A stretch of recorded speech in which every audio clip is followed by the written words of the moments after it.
يا أيها الذين آمنوا أطيعوا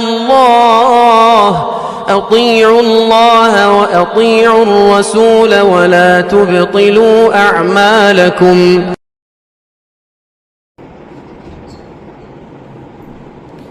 الحمد لله نحمده ونستعينه ونستغفره ونعوذ بالله من شرور أنفسنا ومن سيئات أعمالنا. من يهده الله فلا مضل له ومن يضلله فلا هادي له. وأشهد أن لا إله إلا الله وحده لا شريك له وأشهد أن محمدا عبده ورسوله. أما بعد فأعوذ بالله من الشيطان الرجيم. بسم الله الرحمن الرحيم.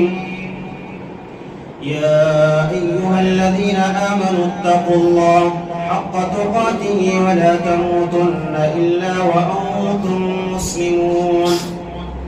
يا أيها الناس اتقوا ربكم الذي خلقكم من نفس واحدة وخلق منها زوجها وبث منهما رجالا كثيرا ونساء. واتقوا الله الذي تساءلون به والأرحام إن الله كان عليكم رقيبا. يا أيها الذين آمنوا اتقوا الله وقولوا قولا سديدا يصلح لكم أعمالكم ويغفر لكم ذنوبكم ومن يطع الله ورسوله فقد فاز فوزا عظيما. فإن خير الحديث كتاب الله وخير الهدي هدي محمد صلى الله عليه وسلم وشر الأمور محدثاتها وكل محدثة بدعة وكل بدعة ضلالة وكل ضلالة في النار. فقد قال الله تبارك وتعالى في كلامه المجيد والفرقان الحميد. فأعوذ بالله من الشيطان الرجيم. بسم الله الرحمن الرحيم. إنما كان قول المؤمنين إذا دعوا إلى الله ورسوله ليحكم بينهم أن يقولوا سمعنا وأطعنا وأولئك هم المفلحون. حاضرین جمعہ، معزز سامعین، بزرگوں اور دوستوں، عزیز بچوں، قابل احترام خواتین، تمام قسم کی تعریف و توصیف اس وحدہ لا شریک خالق کائنات مالک ارض و سما کے لیے ہے جو پوری کائنات کو چلانے والا ہے، جس نے ہم سب کو پیدا کیا اور ہمیں سیدھی راہ پر لانے کے لیے، ہمیں صراط مستقیم پر لانے کے لیے بہت سارے انبیاء علیہ السلام کو یک بعد دیگرے بھیجتے رہے. تمام نبیوں پر، رسولوں پر لاکھوں کروڑوں درود و سلام کے پھول نچھاور ہو. خصوصاً بالخصوص ہمارے اور آپ کے آخری نبی جناب محمد رسول اللہ صلی اللہ علیہ وسلم پر اللہم صلی علیہ اللہم بارک علیہ. محترم سامعین،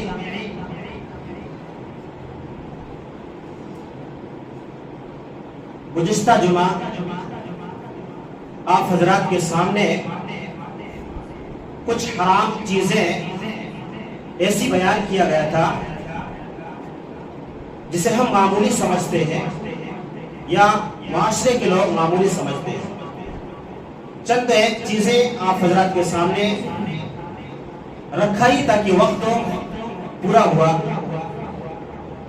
کچھ اور اسی طرح کی اہم چیزیں ہیں جسے ہم معمولی سمجھتے ہیں اور اپنے زندگی کو جہنم کے راستے میں لے جا رہے ہیں.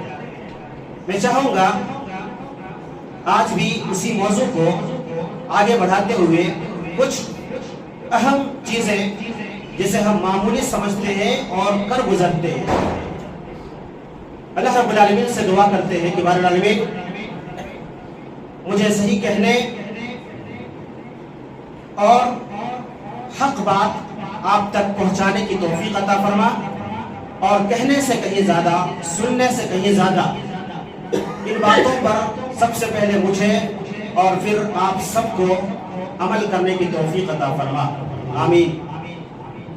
محترم سامعین، چند ایک چیزیں آپ حضرات کے سامنے بیان کیا جا چکا ہے، ان میں سے کچھ جملے کا، کچھ الفاظ کا تذکرہ ہوا تھا، نماز میں غلطیوں کا تذکرہ ہوا تھا، اسی طرح لباس کے تعلق سے کچھ باتیں رکھی گئی تھی اور دیگر چیزیں تھی۔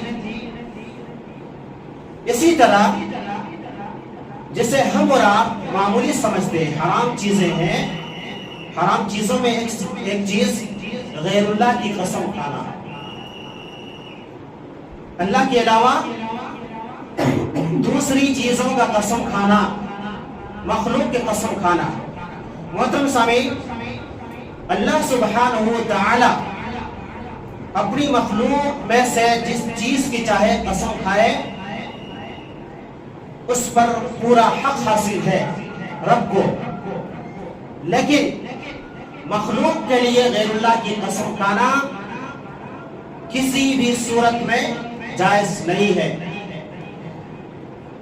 غیر اللہ کی قسم کھانا بہت سے لوگوں کے زبان پہ آج چڑھا ہوا ہے، بلا جھجک، بغیر سوچے سمجھے غیر اللہ کی قسمیں کھاتے ہیں۔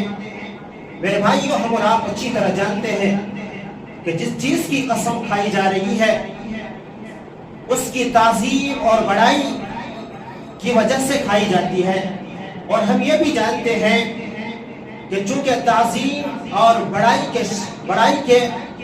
بڑائی صرف اور صرف اللہ رب العالمین کے شان ہی لائق ہے، اس کے علاوہ کوئی نہیں ہے، لہذا تو قسم بھی صرف اور صرف اللہ رب العالمین ہی کی کھانی چاہیے۔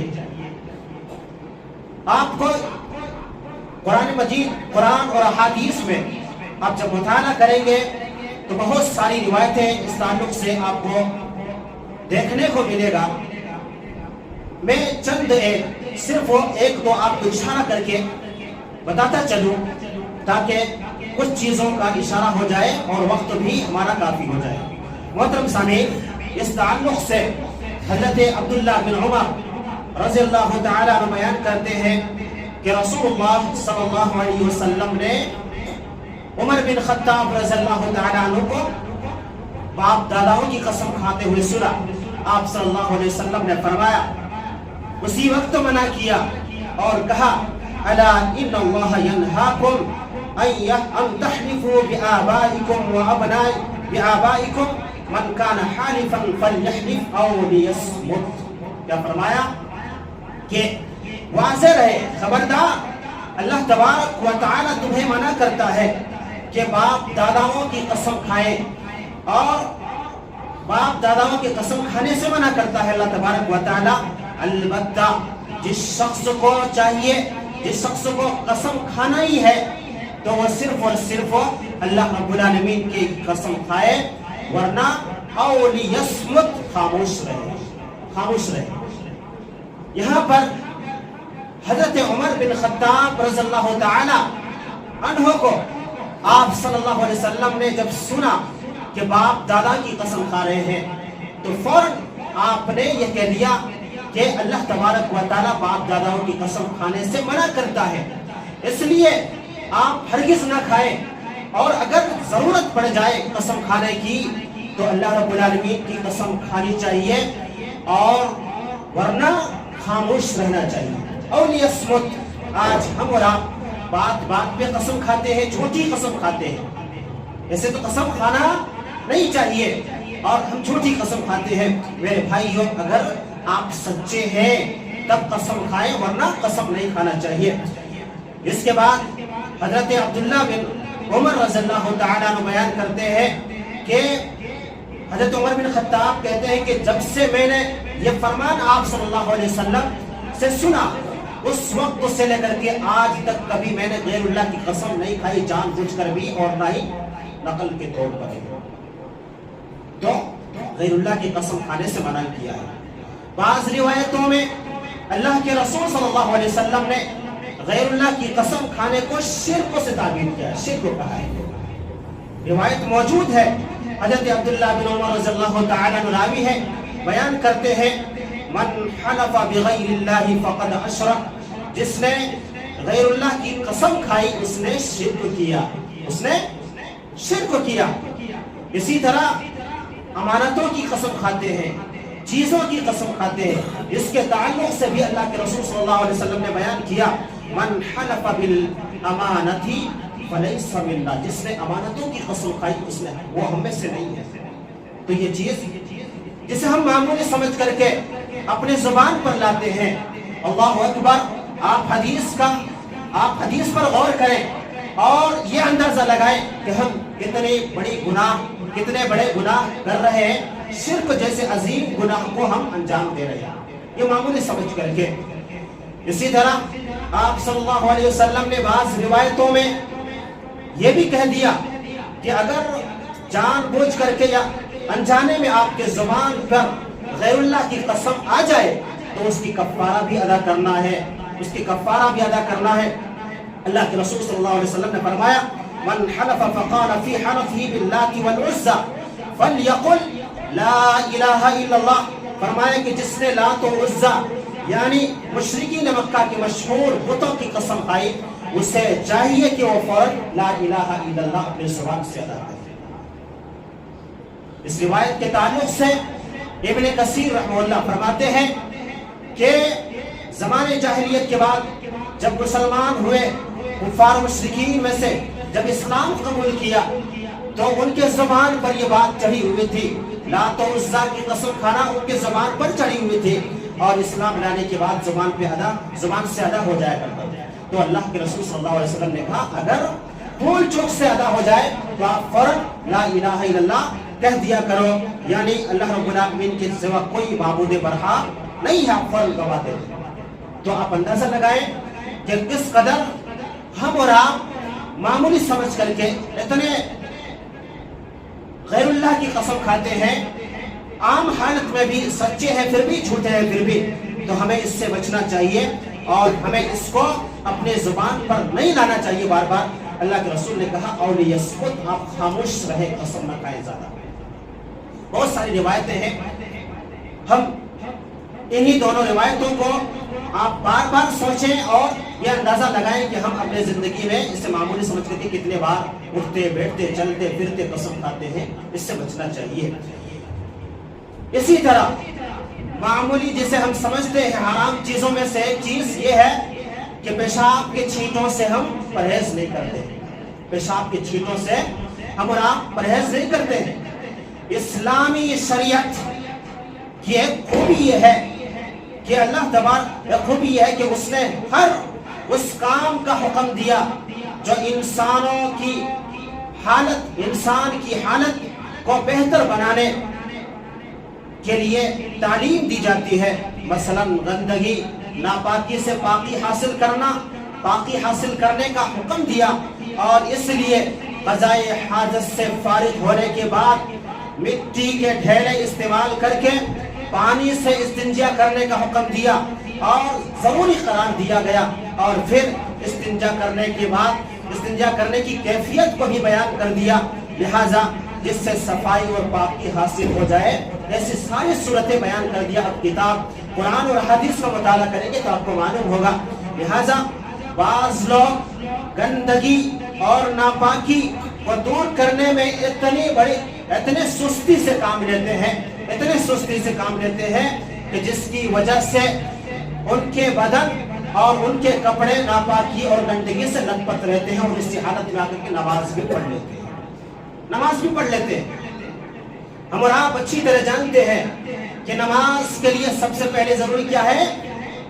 پاکی ضروری ہے۔ آپ پاک نہیں ہیں، ناپاکی کی حالت میں آ کر نماز پڑھتے، نماز قبول نہیں ہے۔ اس لیے یہ بنیادی چیزیں ہیں آپ پاکی حاصل کریں، آپ پیشاب کے چھینٹوں سے بچیں۔ میرے بھائیوں، پھر نماز ہم اسی طرح پڑھ لیتے ہیں جو درست نہیں ہے۔ نبی اکرم صلی اللہ علیہ وسلم نے ہمیں بتلایا کہ پیشاب کے چھینٹوں سے نہ بچنے کی وجہ سے عذاب، قبر کے عذاب میں مبتلا کچھ شخص ہوئے تھے۔ آپ کو روایت معلوم ہوں گے، آپ بارہا سنتے ہوں گے۔ حضرت عبداللہ بن عباس رضی اللہ تعالی عنہ بیان کرتے ہیں کہ ایک مرتبہ نبی اکرم صلی اللہ علیہ وسلم کہ ایک باغ کے پاس سے گزر ہوئی، آپ صلی اللہ علیہ وسلم نے فرمایا، یہاں پر دو مردوں کے تعلق سے فرمایا کہ مردوں کے چیخ و پکار سنی، جنہیں قبر میں عذاب ہو رہا تھا۔ نبی اکرم صلی اللہ علیہ وسلم نے فرمایا کہ انہیں قبر میں عذاب دیا جا رہا ہے، انہیں قبر میں عذاب دیا جا رہا ہے، اور انہیں کسی بڑے گناہ کی وجہ سے قبر میں عذاب نہیں ہو رہا ہے۔ پھر اس کے بعد آپ نے فوراً فرمایا کہ یقیناً یہ بڑے ہی گناہ ہے۔ اس کے بعد گناہوں کو گنایا، گناہوں پر ذرا غور کریں۔ اللہ کے رسول صلی اللہ علیہ وسلم نے فرمایا، ان میں سے ایک شخص وہ ہے جس نے جو اپنے زندگی میں پیشاب کی چھینٹوں سے اپنے آپ کو پرہیز نہیں کیا، اور دوسرا شخص وہ ہے جو چغلی کرتا تھا، دوسروں کا چغلی کرتا تھا۔ آپ اندازہ لگا سکتے ہیں، پیشاب کے چھینٹوں سے نہ بچنا، پرہیز نہ کرنا اتنا بڑا گناہ ہے کہ عذاب قبر میں مبتلا ہے کچھ شخص۔ ہم اور آپ اس کو معمولی سمجھتے ہیں۔ میرے بھائیوں، پیشاب کے چھینٹوں سے نہ بچنے، پرہیز نہ کرنے کی کئی صورتیں ہیں جسے ہم اور آپ نے اپنایا ہوا ہے۔ قضاء حاجت کے بعد قضاء حاجت کے دوران پیشاب ختم ہونے سے پہلے ہم اٹھ جاتے ہیں، یہ بھی صورت ہے کہ پیشاب کے چھینٹے پڑ سکتے ہیں۔ اسی طرح جلدی اٹھ کر کے کھڑا ہو جانا، جان بوجھ کر کے ایسی جگہوں پر پیشاب کرنا، یا جان بوجھ کر کے ایسے جگہوں پر پیشاب کرنا جہاں پیشاب کے چھینٹے واپس پلٹ کر کے ہمارے کپڑوں کو گندا کر سکتے ہیں، ایسی جگہوں پر ہم پیشاب کرتے ہیں۔ آج افسوس ہوتا ہے، ہم نے غیروں کی مشابہت اختیار کرنے میں، نقل کرنے میں اس حد تک پہنچ چکے ہیں کہ ہمارے بعض ٹوائلٹ میں، بعض جگہوں پر ایسی باقاعدہ انتظام کیا جاتا ہے، باقاعدہ سہولیت دی جاتی ہے جہاں پر کھڑے ہو کر کے پیشاب کیا جائے۔ میں ایسی مسجدوں کو بھی جانتا ہوں جہاں پر نمازی کے لیے کھڑے ہو کر کے پیشاب کرنے کا انتظام کیا گیا ہے۔ میرے بھائیوں، یہ جان لیں، جہاں پر پیشاب کھڑے ہو کر کے کرتے ہیں عام طور پر چھینٹے پڑتے گرے پڑتے ہیں۔ پوچھا جائے کہ ایسا کیوں کرتے ہیں، کھڑے ہو کر کے پیشاب کیوں کرتے ہیں؟ مولوی صاحب بیٹھ نہیں پاتے ہیں، لباس بہت تنگ ہے، لباس بہت تنگ ہے۔ میرے بھائیوں، کس نے آپ کو حکم دیا کہ اتنے تنگ لباس پہنیں؟ کس نے آپ کو اجازت دی ہے جس سے آپ کو بیٹھنے اٹھنے میں پریشانی ہو؟ آج ہمارا معاشرہ فیشن میں اس قدر دوسروں سے آگے بڑھ چکے ہیں کہ اپنے پہچان کو بھلا دیے ہیں، اپنے شریعت کو ترک کر دیے ہیں۔ میں مانتا ہوں بعض جگہوں پر اللہ کے رسول صلی اللہ علیہ وسلم نے اجازت دی ہے کھڑے ہو کر کے پیشاب ہو کر کے کرنے کا، لیکن بہت زیادہ مجبوری ہو اس حالت میں، لیکن ہم خود بخود مجبوری کو اپنے اوپر لاگو کرتے ہیں، اس کے بعد پیشاب کرتے ہیں۔ تو یاد رکھیں، کئی روایتیں ہیں اس تعلق سے۔ اللہ کے رسول صلی اللہ علیہ وسلم نے ایک روایت میں یہاں تک کہہ دیا، اکثر عذاب القبر فی البول، اکثر عذاب قبر اکثر لوگوں کو اس وجہ سے ہوا فی البول، پیشاب کے چھینٹوں سے پرہیز نہ کرنے کی وجہ سے۔ آج ہم اس کو معمولی سمجھتے ہیں اور جیسا چاہا جہاں چاہا کھڑے ہو کر کے پیشاب کر لیا۔ آج نوجوانوں کی بڑی جماعت ہے میرے بھائیوں، نوجوانوں کیا بوڑھے بھی اس میں شامل ہیں، چلتے پھرتے اس کو جہاں پیشاب لگا کھڑے ہو کر کے پیشاب کرنا شروع کر دیا۔ وہاں پر دو گناہ ہم کرتے ہیں۔ کیا کرتے ہیں؟ دو گناہوں میں دو گناہوں میں ملوث ہوتے ہیں ایک ساتھ۔ پہلے گناہ یہ کہ ہم بے پردہ ہو کر کے اپنے شرمگاہوں کی حفاظت نہیں کر رہے ہیں، دوسرے گناہ یہ کہ پیشاب کی چیٹے سے نہیں کر رہے ہیں۔ تو یہ دو چیزوں کو بہت کر رہے ہیں، اس کو معمولی سمجھ کر کے تو اس کو چاہیے کہ اپنے زندگی سے ہٹائیں، اور جو شریعت نے ہمیں جس طریقے کو اپنانے کا حکم دیا ہے ان طریقوں کو اپنائیں، اور صحیح ڈھنگ سے آپ استنجا کریں، دھوئیں، مٹی کا استعمال کریں۔ پانی نہیں ہے تو بہت سارے اسلام نے ہمیں چھوٹ دے کر کے رکھا ہے، ہم نے اس کو چھوڑ کر کے اپنے آپ کو آسانیاں کے بجائے مشکل اختیار کر لیا ہے۔ اسی طرح